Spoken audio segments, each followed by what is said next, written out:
Rebonsoir si vous venez de nous rejoindre. Deuxième partie de soirée qu'on va essayer de faire un chouïa plus rapidement parce que malheureusement il est déjà 9h moins 20.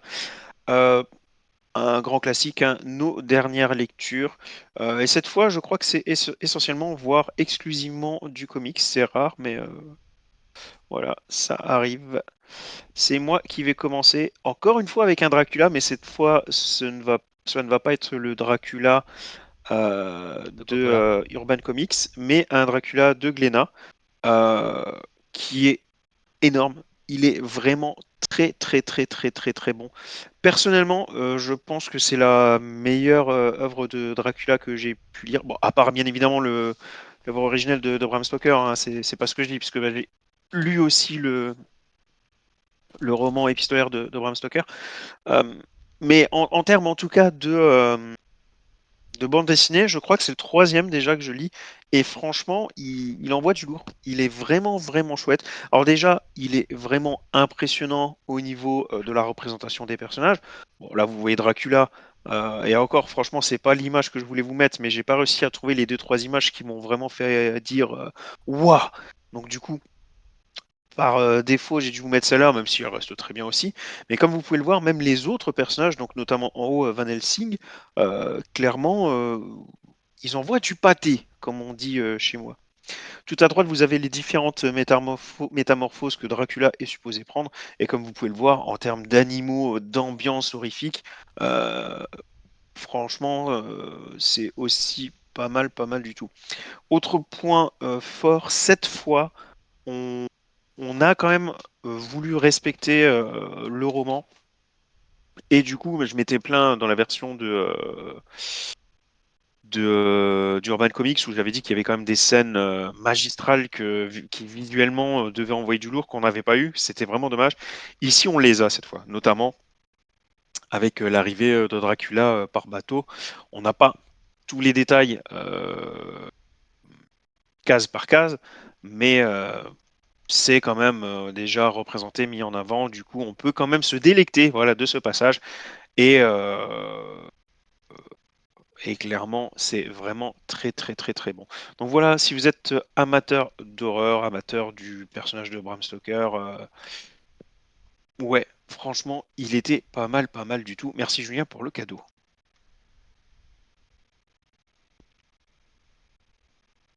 Et c'est de nouveau à moi.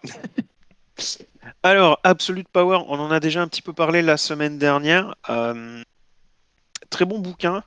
Donc c'est le nouveau crossover un peu hein, de DC Comics euh, et qui a un principe finalement assez simple. C'est Amanda Waller qui parvient à, euh, à éliminer un à un les différents super-héros en leur supprimant en fait leur pouvoir. Ce qui est génial par rapport à cette œuvre, c'est que déjà tout ne tombe pas comme un cheveu sur la soupe. Ça fait quand même un bon moment maintenant, vraiment plusieurs mois, que DC Comics a mis en place beaucoup de choses pour mettre ce récit en avant. Alors, on a la montée en puissance de Amanda Waller, même si on la voit pas, on comprend ce qui se passe, et lorsque l'on voit que c'est elle qui tire les ficelles, on voit clairement, effectivement, on fait les liens, on voit que c'était effectivement elle qui était dans l'ombre, donc il y a du lourd.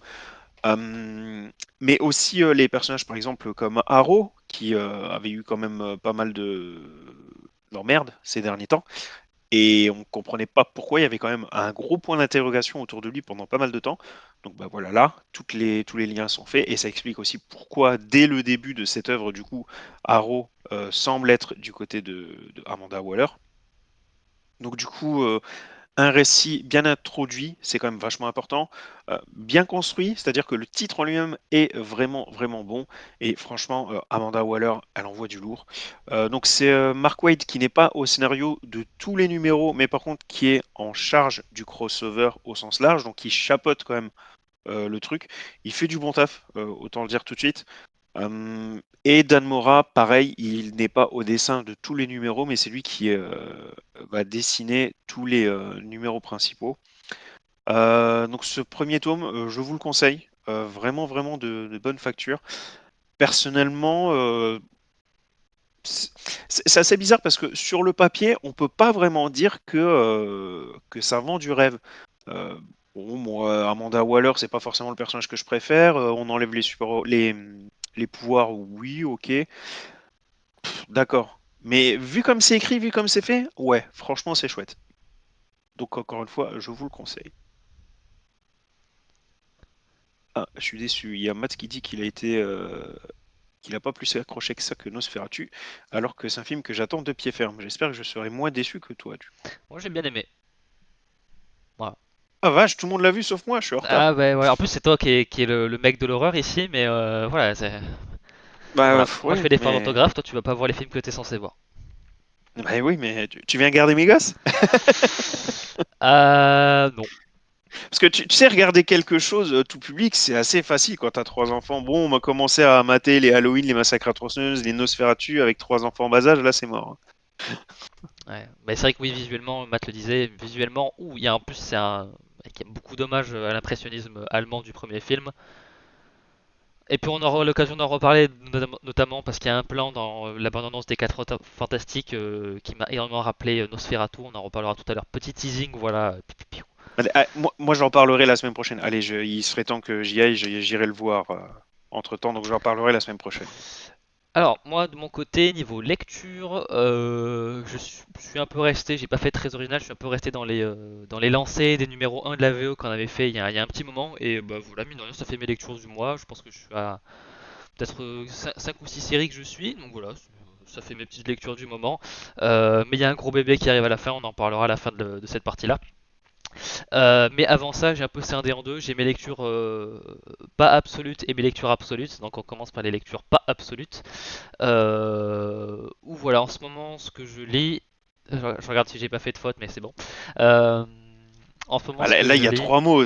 T'abuses si t'as fait une faute. il faut pas me sous-estimer. Attention. Euh, En ce moment, pas niveau pas absolute, je suis surtout voilà, un bouquin de Tom King pour changer. Euh, Black Canary, Best of the Best, qui voilà, raconte l'histoire d'un combat entre Lady Shiva et Black Canary. Alors, je crois que la série est en 6 numéros, donc je pense qu'il va y avoir 6 rounds, et à chaque numéro on a un round, plus ou moins. Et en parallèle du combat qu'on voit entre les deux femmes, on a un peu, Tom King oblige, un sorte de flashback, un autre récit en parallèle, hein, en flashback, qui explique le pourquoi, du comment, etc. Pour le moment, je trouve que c'est sympa. La structure, d'habitude, j'ai du mal à lire Tom King en mois par mois. J'aime bien lire l'intégrale d'un coup, ou un peu plus rapidement. Là, je trouve que le fait que ce soit un peu un round par numéro, ça aide un peu à séquencer sa manière de raconter les choses, et donc du coup ça aide peut-être un peu la frustration du mois par mois.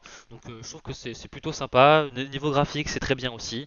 Voilà, en plus on voit Dinah aller s'entraîner chez sa mère, et je pense qu'on va notamment aborder toutes les questions voilà, des parents qui vieillissent, qui tombent malades, etc.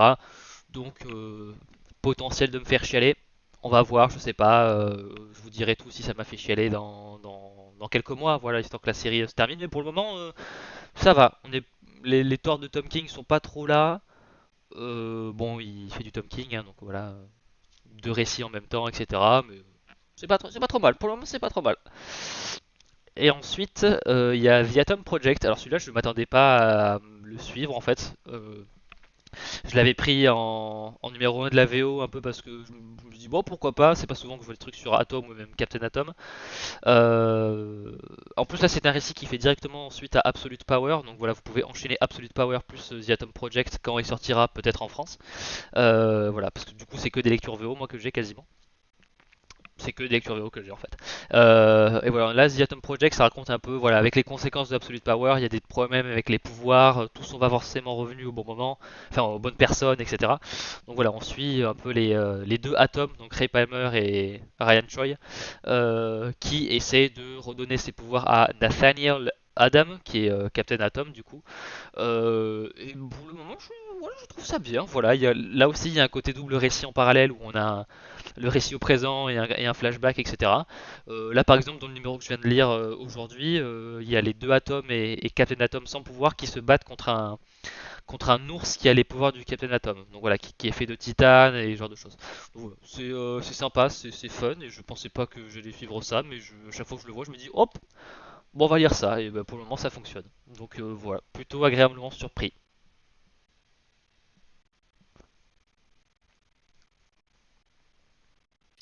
J'étais un petit peu en retard en termes de Tortue Ninja, donc voilà, j'essaie de rattraper un petit peu. Donc j'ai lu le tome 3 de Passé, Présent, Futur. J'ai beaucoup, beaucoup, beaucoup aimé. Bon, déjà, niveau partie graphique, on est dans la continuité des deux premiers tomes, donc je reviens pas vraiment dessus. Sachez que c'est très très bien dessiné, que cela soit les tortues en elles-mêmes ou les autres personnages qui sont quand même, comment dire, euh, on est dans une période où il y a quand même énormément de mutants. Toute la ville de New York, en fait, il y a une avalanche de mutants qui est apparue. Donc, je rentre pas trop dans les détails pour pas trop vous spoiler si vraiment vous voulez vous y mettre. Mais tout ça pour dire que du coup, le dessinateur a du boulot. Il a clairement de quoi faire. Si le mec, il veut se faire plaisir et dessiner des choses qui sortent un peu de l'ordinaire, un peu farfelues, là, clairement, il y a du taf. On n'est pas dans la ville de New York où il faut dessiner tous les New-Yorkais, des êtres humains à chaque coin de rue, quoi. C'est clairement pas du tout l'ambiance. Donc, du coup, on est quand même dans un tome avec beaucoup de couleurs, beaucoup de nuances différentes, beaucoup de tons différents aussi. Donc déjà, ça, c'est vachement intéressant. L'autre point, c'est que, une fois encore, le scénariste prend vraiment, mais vraiment son temps, quoi. C'est vraiment perturbant, c'est fou, quoi. Il faut savoir que les tortues, bon, étant donné qu'il y a quand même beaucoup de scénaristes qui se passent le relais, hein, tu peux avoir vraiment des approches différentes suivant les tomes. Euh, mais de manière générale, souvent, les tortues, il y a quand même un petit côté, ça pète de partout. C'est pas un bouquin où il y a que de l'action, c'est pas ce que j'ai dit. Mais il y a un minimum de rythme quand même qui est mis en place. Et ici, on prend vraiment le lecteur à contre-pied avec très très très très peu d'action, beaucoup d'échanges, beaucoup de débats. Et franchement, ça marche. C'est vraiment vraiment chouette. Moi, je vois pas le temps passer. Je tourne les pages. Franchement, ouais, j'aime beaucoup beaucoup beaucoup cette approche. Peut-être que ça ne plaira pas à tout le monde, encore une fois, du coup, c'est un Tortue Ninja un peu différent. Ouais, voilà, comme le dit Matt, Sophie Campbell met l'accent sur la psychologie. C'est tout à fait ça, mais, euh, mais c'est encore plus que, tu sais, ce que tu as lu tout à l'heure, Martin, avec Daredevil et Punisher qui parlaient un peu sur le toit et puis après c'est baston. Non, là, ça serait, il reste sur le toit et encore et encore et encore. Mais franchement, c'est chouette. C'est vraiment, vraiment chouette. Et au niveau du point d'orgue de ce tome, en fait, c'est un personnage qu'ils ont d'ores et déjà croisé, elle est là, pardon, je voulais pas vous spoiler, mais elle est là.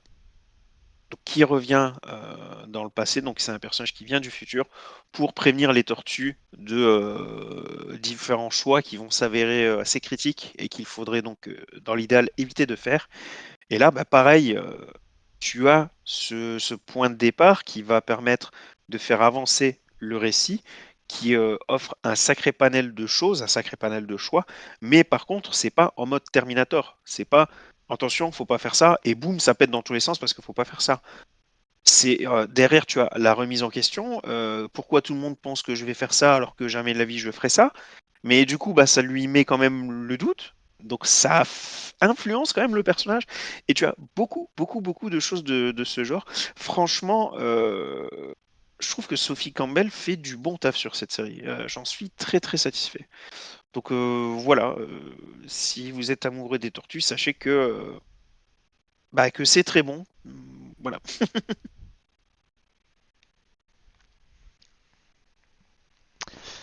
Ah, Alors, t'avais continué les trois. ah bah oui, oui, oui, parce que je suis un gros fanboy de DC, hein, voilà, tout simplement. Voilà, donc la partie absolue de mes lectures du moment. Et après, il faut dire aussi que je trouve que pour le moment, les trois titres principaux qui introduisent cette ligne absolue, je trouve que ça fait très très bien le café. Là actuellement, j'ai commencé à lire le Absolute Superman 4 que je n'ai pas encore terminé parce que euh, il fallait que je parte du travail. Voilà, j'ai commencé à les lire au travail parce que voilà, on va rien dire. Euh, mais voilà, j'ai pas encore terminé, mais pour le moment, ben, je trouve que ça marche très très bien. Que ce soit Wonder Woman, Batman ou Superman, en plus c'est pas vraiment la même chose en termes de ton, de ce qu'on y raconte, etc. Donc ouais, je kiffe beaucoup quoi. Et visuellement, les trois styles des trois titres sont différents.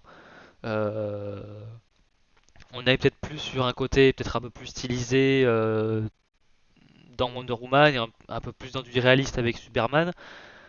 Et avec Batman, on est vraiment dans un côté épique avec un gros Batman qui conduit une grosse Batmobile. Enfin, c'est très métal, hein, c'est très, bah, c'est Scott Snyder, hein, quoi, finalement. Mais voilà, les trois titres ont chacun leur qualité et Attends, j'étais pas prêt. Tu peux redire c'est très métal? c'est très métal. Yeah! Ouais, Bah c'est oui. bon, merci. Bah, en même temps, est-ce que t'as continué à lire Absolute Batman? Ah bah non, là j'attends parce que ça par contre c'est évident que ça va sortir Oui, en VF, donc du sûr. coup je vais attendre la sortie VF. Tu verras la Batmobile qu'il a. Si tu te dis pas que c'est métal quand tu verras, je ne sais pas quoi faire. Mais voilà, On va voir ça. c'est ouais, je trouve que ça marche très très bien. Genre, j'attends vraiment chaque numéro avec impatience. C'est là où, par exemple, Black Canary, j'ai envie de continuer à lire, mais voilà, je saute pas dessus dès que ça sort. Là, les trois, voilà, je suis bien dedans, je suis bien ancré. Et puis bon, l'Absolute Superman, c'est vraiment full récit de gauchias, critique de la société, de capitaliste et de Ça veut dire caste. qu'on continue l'alternance avec les flashbacks, c'est ça? Là, par exemple, le numéro 3 était très flashback. Très très flashback. Ah cool, cool, cool. Et je pense que ça va aussi continuer dans le numéro 4. Voilà. Et en plus, il continue dans les déviations qui peuvent être intéressantes. Et vu que pour le moment c'est fait de qualité, dans les trois titres, hein, il y a des déviations très intéressantes. Et pour le moment, c'est bien écrit. Donc voilà, c'est vraiment voilà, c'est mon petit plaisir à chaque fois que ça sort. Je me dis youpi youpi. Voilà, et puis voilà, j'attends la suite avec impatience et j'espère que ce sera relativement vite. Matt nous dit que ce sera peut-être publié en avril. Donc bon, j'espère que ce sera dans une belle édition, tout ça quoi. Alors moi j'ai regardé justement ce que proposait Urban Comics en mars. En mars, j'ai pas vu grand-chose. Du coup, je m'étais même posé la question de s'ils avaient déjà annoncé tous leurs titres du mois de mars. Du coup, j'ai pas été voir avril. Petite question parce que j'avais pas fait gaffe la première fois. Ils sont tous notés comme étant interdits au moins de 13 ans. C'est légitime ou c'est exagéré? Euh...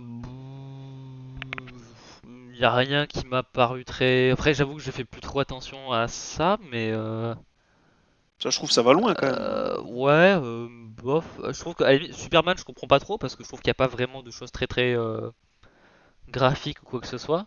Il y a un peu de sang, ce genre de choses, mais c'est rien de très. C'est des dents qui saignent un peu du pif sur le visage, enfin, c'est rien de. Voilà, mais à la limite, Batman, il y a des scènes un peu violentes, pas forcément très graphiques, mais un peu violentes. Mais après, Wonder Woman, là aussi, je comprends pas trop. À la limite, Batman peut-être, mais les deux autres, pas vraiment. Ok. Ouais, Matt, le langage peut-être. Ouais, ouais, bof. Là aussi, il n'y a rien qui m'a vraiment choqué en termes d'insultes. En général, c'est censuré, donc ouais, je comprends pas trop. Dernier bouquin pour ma part, il me semble, Aucune tombe assez profonde. Euh, je crois qu'il est sorti. Je me demande s'il sort pas aujourd'hui ou demain. Donc proposé de nouveau du côté d'Urban Comics avec Scotty Young, mais au scénario, c'est assez. Alors pour ma part, en tout cas, c'est assez rare pour le souligner parce que c'est vrai que d'habitude je vois Scotty Young au dessin. Je savais qu'il avait déjà fait du scénario, bien évidemment, mais je me demande si c'est pas la première fois que je le vois au scénario. Alors du coup, il intervient quand même sur les variantes cover, hein, évidemment. Donc toujours avec son trait un peu décalé qui est quand même largement reconnaissable. Mais je diverge, encore une fois, ici il est au scénario avec un dessin de Jorge Corona, puisque vu son nom, je suppose que il a une dimension hispanique. Et si c'est pas le cas, Jorge, I'm so sorry. Au niveau Du principe, c'est assez sympa. Tu as en fait 5 numéros et à travers ces 5 numéros, tu vas revisiter les 5 étapes supposées du deuil en fait. Donc le personnage principal est celle qui est condamnée à mort. Donc c'est une femme, une as de la gâchette. Et, et en fait, elle va, étant donné que ça reste quand même un comics, elle n'accepte pas sa fin imminente et du coup, bah, elle décide quoi? Bah, tout simplement d'éliminer la mort, hein, donc c'est pas rien. Donc elle va quitter sa famille, elle va traverser les longs déserts, puisque bah, je pense que vous l'avez compris à la cover, c'est un Far West. Euh, et elle va confronter la mort en passant par les différentes étapes donc du deuil. Et bah, c'était plutôt pas mal. Donc je sais pas si j'ai autre chose à en dire. En point positif, la partie graphique est vraiment chouette. Il a laissé pas mal de liberté au dessinateur, je pense notamment au chapitre 4, qui n'a même pas une ligne de dialogue en fait. C'est vraiment de fabuleux décors, le thème du voyage qui est renforcé puisqu'on voit le personnage vraiment énormément se déplacer. Euh, des personnages peut-être un peu trop loufoques parfois, mais rien non plus de catastrophique. Euh, Ça, c'était vraiment, vraiment bien. À l'extrême limite, au niveau des côtés négatifs, je noterais quand même que le personnage féminin n'est pas super, super attachant non plus. Je trouvais qu'on pouvait peut-être lui donner une autre direction pour le rendre un peu plus attachant parce que là, bon, moi, c'est vrai que j'ai pas forcément accroché et du coup, en fait, j'ai suivi avec plaisir par rapport à la promesse initiale et par rapport à l'univers qui a été dépeint, parce que c'est un univers qui m'a plu. Et non pas pour voir si le personnage allait réussir sa mission ou non, ce qui est un peu dommage quand même, quoi, dans un sens. Donc voilà, tout n'était pas parfait non plus, mais ça restait clairement une lecture divertissante. Scotty Young qui était sur Twig, il me semble. Alors je sais plus, mais vu le dessin de Twix, ça me choquerait pas. Voilà, il me semble que c'est lui et Twig, un de mes coups de cœur de l'année dernière. Donc rien que Scotty Young, j'étais en mode ah bon, c'est lui, on va voir ce que ça donne quand même parce que ça Alors encore une m'intéresse. fois, attention, là tu vas pas retrouver les dessins de Twig, hein, comme j'ai dit, Non, hein, vu mais qu'il est pas au dessin il par suffit contre. qu'il soit impliqué dedans, ça me titille voilà. Après une de ses œuvres majeures, si vraiment tu veux te mettre à Scotty Young, ça reste I Hate Fairyland, hein. Moi je pense que je le ferai tôt ou tard pour mes gosses, parce que bon, ils ont baigné dans les Disney, hein. Donc je me dis pourquoi pas, on verra. Mais en tout cas, oui, il y a de très bonnes choses hein, de la part de Scotty Young. Oh le gros bébé! Le gros bébé. Alors, j'ai pas tout à fait 5,5 kg à la naissance. cette édition-là. Mais voilà, quand j'étais à Bordeaux, je suis revenu dans mon ancien magasin de comics quand j'étais à Bordeaux. Et j'avais fait une news sur ces bouquins-là il y a très longtemps. On disait qu'ils allaient être Oui, réédités, Matt. réédités voilà, les crossovers Marvel versus DC allaient être réédités en VO du moins. Et en gros, j'étais quand même assez pessimiste pour leur sortie en France. Et vlati pas que je vois pas ça dans les rayons du comics à Bordeaux, du magasin. Combien? 150 €. 150 €. Voilà, ça c'est ma main. J'ai pas une main énorme, hein. Je suis quelqu'un d'assez, je suis assez mince comme ça. Mais voilà, il y a ma main qui est là. Ça fait à peu près, enfin voilà quoi. C'est lourd quoi. Bon, 150 $, nous on a 150 €. Bon, c'est la douille habituelle qu'on a. Mais voilà, je me suis dit, c'était pas très loin de mon C'est vrai qu'il y a le nombre de anniversaire. pages, visiblement. Voilà, ça y va. C'était pas très loin de mon anniversaire. J'avais un peu d'argent parce que je venais de recevoir mon salaire. Non, c'était à Noël. Je suis con. C'était pendant les fêtes de Noël. Et voilà, j'avais les salaires, j'avais mon 13e mois, j'avais une réduction de mon loyer grâce aux APL. Allez hop, on le prend. Et je suis encore en attente d'acheter. Alors, parce qu'en gros, il y avait deux bouquins. Il y avait le DC versus Marvel Et il y a aussi les amalgames comics qui regroupent les comics où en gros ils fusionnaient un héros Marvel, un héros DC, style Superman et Captain America pour faire genre Super Soldier ou je sais pas quoi. Donc j'attends aussi d'acheter ce bouquin là, mais j'ai envoyé un DM à la boutique pour savoir si un pote pouvait me le récupérer. Ils m'ont pas répondu, ça fait genre un mois et demi, donc mais je doute que beaucoup de personnes achètent ça, donc j'espère qu'il sera encore là. Mais voilà. Je l'ai pas encore lu, mais c'est pour vous dire que c'est dans les clous. Et je vous dirai si c'est bien ou pas. Mais vous dire de l'acheter, bon, à moins que vous soyez à fond là-dedans, voilà. Mais je voulais montrer que j'avais le gros bébé. J'ai le gros bébé. Il est encore sous cellophane. Mais tu l'as pas encore lu, c'est ça? Non, je l'ai Ok, pas encore bon. lu. Mais voilà, Ah, c'est faut pour nous dire que tenir au c'est dans les courant alors. clous et je vais vous dire si c'est bien ou pas. Et quand je l'ai acheté, il y avait une édition de Jim Lee, une édition Georges Pérez, et parce que je suis un mec supérieur dans mes goûts de comics, j'ai pris Georges Pérez pour rendre hommage à la légende, bien sûr. Même si Jim Lee fait du très bon travail, mais bon, c'est le C'est bien. dessinateur du Bon crossover choix. à la base. Ah, voilà, c'est Georges le Goat, quoi. Ouais, c'est un peu ça. Ce qui ne veut pas dire que Jim Lee démérite, hein, mais oui, Non, mais Georges bon, Pérez, il a marqué. on rend hommage. Oui. Un titan de l'industrie, le gros bébé.